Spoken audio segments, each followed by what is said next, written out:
gabi makita nato siya isip si Sensen Gipit. Og relate kaayo kitang tanan sa iyang karakter isip usa ka madiskarte nga rakitera. Busa joining us this morning, Sensen Gipit herself, Miss Lovie Poe. Maayong buntag, Lovie. So good to have you back here again. Yes, maayong buntag. Maraming salamat sa GMA Regional TV Live. And Miss Cecil, it's nice to see you again. Hello po mga kapuso. Nice to see you once again talaga, Lovie. Kumusta ka na? How's your morning so far? Okay naman, it's been good kasi ano po talaga, nandito kami ngayon sa kalagitnaan ng taping and masarap lang yung pakiramdam, syempre na nakakapagtrabaho tayo and we all get to spend time with our friends. First of all, congratulations, Lovie has a latest single. Please tell us about this song and the whole experience of producing this project. Thank you so much. It was such a great experience for me kasi syempre I first recorded this song when I was in New York and yeah, iba po yung experience because I got to shoot it, the music video in Los Angeles and a lot of I don't know, it's just like I feel like the song maraming nakaka-relate na tao, of course kasi marami naman dumaan na sa breakups and it's just something that I really enjoyed recording. And of course, Lovie, congratulations din sa napaka-successful at napakasaya na Oh My Love. How do you feel sa mainit na pagtanggap ng mga viewers sa rom-com na ito? Of course, nagpapasalamat po ako sa lahat ng mga taong nanonood pa ng Oh My Love at maraming salamat sa walang sawa niyong suporta kasi talaga naman pong I think when you're having fun, makikita yun on screen.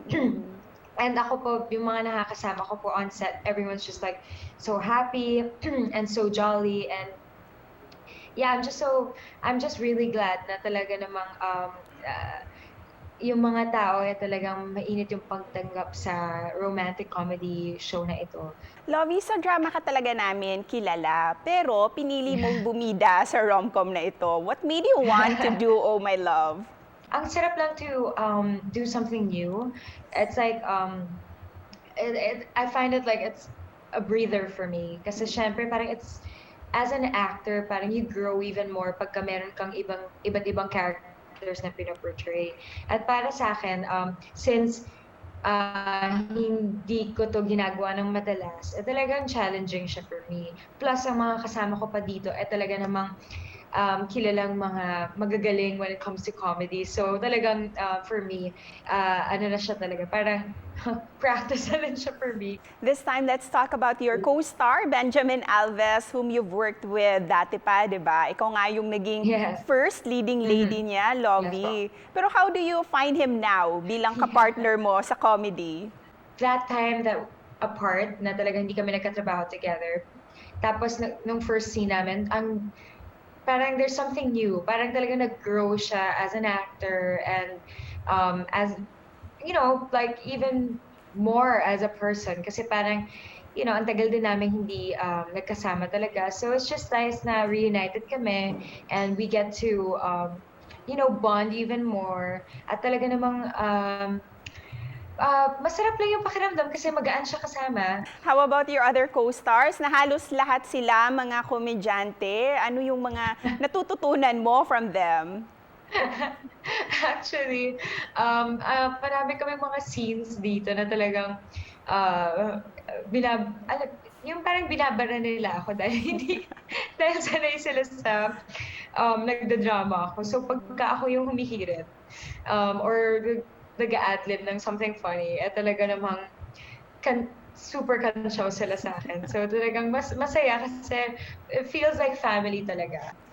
And of course, aside sa mga funny moments nyo sa set and on-screen as well, dito sa Oh My Love, this talks about financial literacy, di ba? Na napapanahon din, lalo na ngayong may pandemic pa. Ikaw ba, Lovie, ano yung mga tipid tips na ina-apply mo din sa sarili mo ngayon? I always try to buy things that are necessary more than anything. And also, we have to remember that small things add up. Parang kahit kahit simpleng bagay na parang pagbili ng kape sa umaga. Yes, pagka binilang natin, okay, magkano lang to sa isang araw, pero it all adds up. So, parang for me, rule talaga is to keep that in mind. Yung mga small things, pag nagpatong-patong yan, um, uh, it still counts, you know. So, parang isa yan sa mga bagay na talagang nasa utak ko. But you just have to keep in mind what comes first. You have to know what your priorities are. Tama ka nga doon, priorities and necessities. Mhm. Yan.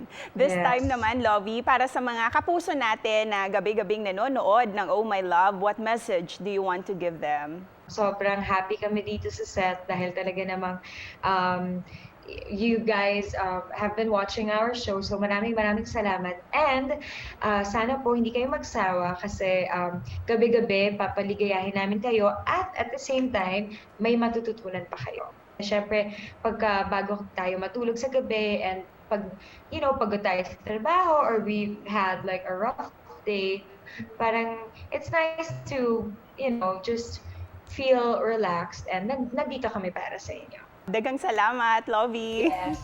Daghang salamat. Maraming salamat po.